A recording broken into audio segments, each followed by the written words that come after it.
Alright guys, welcome back to another video. Today I'm going to be showing you how to service a RockShox fork. This procedure is pretty much the same for Fox as well, but this is a boxer of course. So what you're going to need, guys, is suspension fluid, a set of Allen keys, a syringe,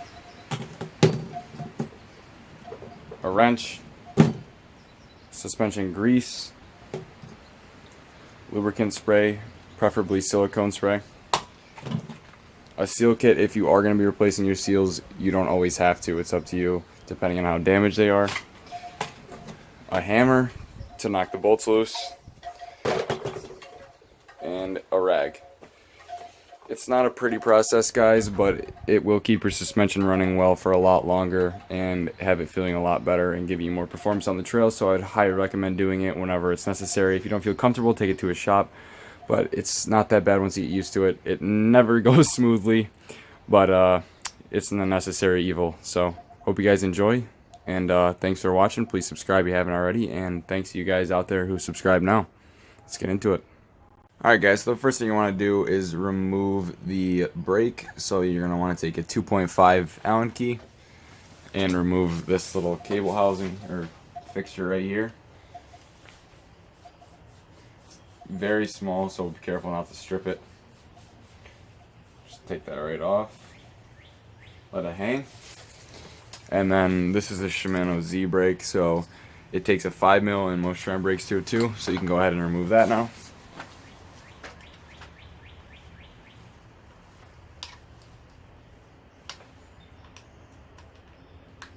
I'm doing this just to get it out of the way so you can drop the lowers off and don't have to worry about it hanging around.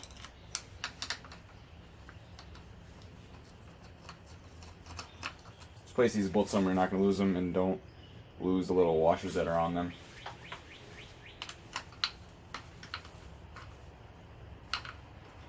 I also forgot to mention before, you're going to need a bucket to collect the oil that drops out of the lowers. So anything will work, just make sure it's big enough, because you want to dispose of the oil that comes out of the forks properly. You don't want to dump it just anywhere, so just get a designated old bucket you can use, and you can just go ahead and take that brake and hang it on the handlebars. And let's get to it. Next step is to remove your rebound cap, which is done with the 2.5mm. Just break that loose. This guy's on tight. Once again, be careful not to strip it, and you don't need to unscrew this all the way. Just a couple turns, because all it does is pinch against the internal like that. Just like that. Fell in the bucket, so set that aside anywhere, and then go ahead and put that 2.5mm away. Don't lose it, and we'll get on to the next step. Alright guys, so next take a 5mm Allen key, and there's going to be 2 nuts on each side of the lowers. They're on pretty tight sometimes. Crack those loose and back these out, and make sure your bucket's underneath when you do this too, because the oil will leak out. Crack these off and back them out about 2 to 3 full turns, not all the way, and you'll see in a second. And there's also one on the other side, so I don't know if you guys can see this on frame, but same thing, just break it loose. It can be pretty tight, so be careful. Hard to do this and also keep it in frame. Be patient with me. So same thing, not all the way out, back it out. This one you can go a little bit further, the bolt's a little bit longer. And then you're good. Go ahead and grab your hammer. And you can do this with the Allen key still in here, or you can use a soft mallet ideally, but it's fine if you're careful. You can just hit these nuts directly. And when you crack these loose, the internal pistons should unseat from the lowers and oil should come out. These forks are in desperate need for a service, so there might not even be oil left, but we're going to find out.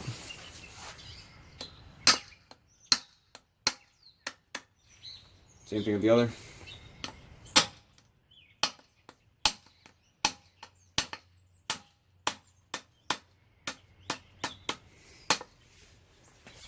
Alright, so as you can see, we got a little bit of oil dripping out. You can probably see it draining. And it is dark black, so it is a good thing this fork is getting serviced. You can see that on the far one.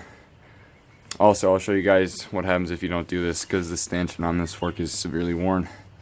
So after this, you can go ahead and finish removing these bolts all the way out. They're pretty nasty. You can wear gloves if you want. Set them aside. The rebound cap. Let me get this guy out of here. Ugh, don't even want to touch it. And as you can see, the oil will start to drain out. Set that aside. It's gnarly. And as you can see, we have a bucket placed underneath. So you can go ahead and take your fork and knock it off. Now that we have those bolts undone, we're going to knock the lowers off. And all you do, you can just tap right in the crown. Just a nice stern whack and let them slide. You can really see the oil starting to flow now. So you can let that drain for a little bit before you take them completely off, because you don't want that mess getting everywhere. So I'll let that run out for a little bit and then I'll get back to you guys. Alright, so I let it drip for a little bit. Now I'm going to go ahead and take the lowers right off. Just gently remove them. Try not to damage the rods. As you can see, this fork is long overdue for a service. So I'm going to go ahead and take you guys inside now, and we're going to clean these lowers out and put some fresh seals in. Before we do that, I just want to show you this. It's worth mentioning that, as you can see, this is why you service your fork. Your stanchions will get worn down and you will lose out on performance. And you may end up having to replace your fork, so it's worth it in the short run to do it. It's kind of inconvenient, but it works out long term. So yeah, guys, there you go. And also, before we go ahead and get onto the lowers, it's worth cleaning your stanchions off as well as the lower pistons. You can use a silicone lube, which I'll get now. You don't have to. You can use any cleaner like isopropyl alcohol, but this stuff makes it extra slick, so it's just another performance enhancer. Just give it a nice spray down. And just get a clean paper towel or rag and wipe the stanchions off. And this will make your fork just that much smoother when you put everything. One thing I forgot to mention is if you are going to be replacing your seals, you're going to have to remove them, as I've done on this one. And I still have to do this one. So you can go ahead and take a big tire lever or a wrench or something like that, and just go ahead and slip it under the edge of the seal as best you can. These ones are very old, so they're kind of brittle and giving a little bit of trouble. Just try and pry it up under there as far as you can get it, and just torque it. As you can see, it's not really an easy job, but they will come out if you work at it. And now we're going to go ahead and clean the inside of these forks out, because they are disgusting. I don't know if you can see in there, but like I've been saying, they are long overdue for a service, so we'll get to it. The next step is you're going to want to clean out the lowers. So you can take really any type of rag, clean rag of course. This is oil from the fork, so it's all the same thing. And actually an old handlebar works perfect for this. Just go ahead and slide it over. Be careful not to let the handlebar touch the inside of the fork without the towel over it. And just put it in there and just clean around. Try and get as much of the gunk off as you can. Really clean it well, because there's a lot of stuff in there that you really just do not want affecting the performance of your fork, and it can damage it. So just make sure you get a nice clean. Go ahead and do that, and I'm going to keep doing this until it's nice and clean, and then I'll get back to you guys. And now we're going to take our new seals. We have some nice SKF seals here, and go ahead and insert them into the fork, and just go ahead and get them seated. You don't have to get them all the way in right away. And the main thing here is that you keep them level when you do insert them entirely. Just like that, you can see. These ones actually went in fairly easily. They're not totally seated, but as you can see, they're sitting evenly, and you just got to push them down flush, I meant to say. Go ahead and do the same on the other side. Just get them in there relatively straight. You can go back after, and once you get those in a little bit, you can go ahead and honestly take anything cylindrical that is a little bit larger than these. You can even use this and just seat them into place. Just be careful not to damage the seals, and we'll go ahead and move on to the next step. So as you can see, we've got these seals seated nice and flush on both sides. Doesn't take much effort. And now we're going to go ahead and put our foam rings in, which I've already done on this side, and just go ahead and feed it in, trying to get them twisted nice and gentle with them. Some people like to soak these beforehand. I like to do it after with the syringe. It makes it a lot easier to put them in when they're not soaking wet in oil. Just like that. Make sure it's sitting flush. And go ahead and get the syringe, get some oil, and get these lubed up. Alright guys, so when you're doing this, you don't need to go crazy. Just get a decent amount on the foam rings. Let it soak in. Make sure to get it evenly on all sides.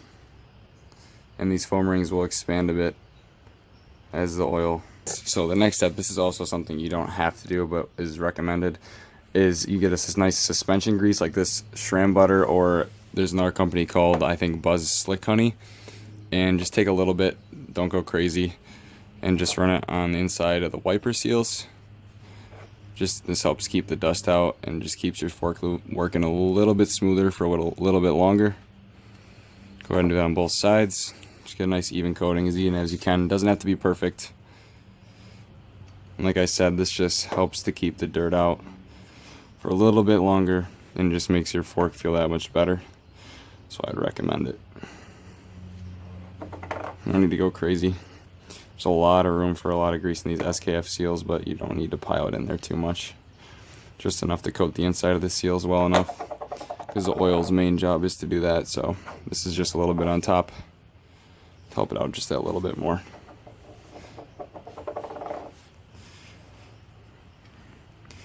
Alright, looks good to me. So just like that, we're all done with the lowers, and we're going to go ahead and put these back on the bike and finish it up. Alright guys, so this actually tends to be one of the trickier parts of the installation. Just go ahead and slide your lowers up onto the stanchions. And as you can see, the seals don't want to slide in easily and evenly on both sides at the same time. You just kind of got to play with them. Try not to fold them over, you got to be careful not to damage them. And eventually they will seat, just like that. So you can go ahead and seat the lowers all the way up until they stop, and then knock them down an inch or so, and you'll see why. Because we're going to put the oil in the bottom. And also, if your bike's in a stand or your fork's in a stand like this, go ahead and tilt it back so the fork is sitting upwards, so the oil will not drain out the bottom like so. Alright guys, so like I said earlier, go ahead and tip your fork so it is beyond level, so the bottom is facing up, so the oil will not drain, and make sure it is not pushed all the way onto the internal pistons, because you want a little room for the oil to seep in right here. And go ahead and measure out your correct oil amount. And just so you know guys, cc's and milliliters are exactly the same, so if your syringe is one or the other, don't worry about it.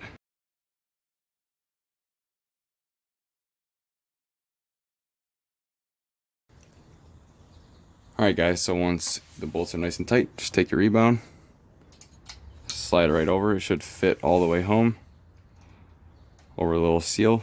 Go ahead and snug that up. Nothing crazy, just enough to hold it on there. And your rebound should be exactly how you left it. Dial works. And you're all good guys. Thanks for watching. I know it's not a pretty job and it almost never goes smoothly, but I just wanted to give you a couple of tips here and there and show you how it's done. The more you do it, the better you get at it, and you gotta have the right tools for the job to help for sure.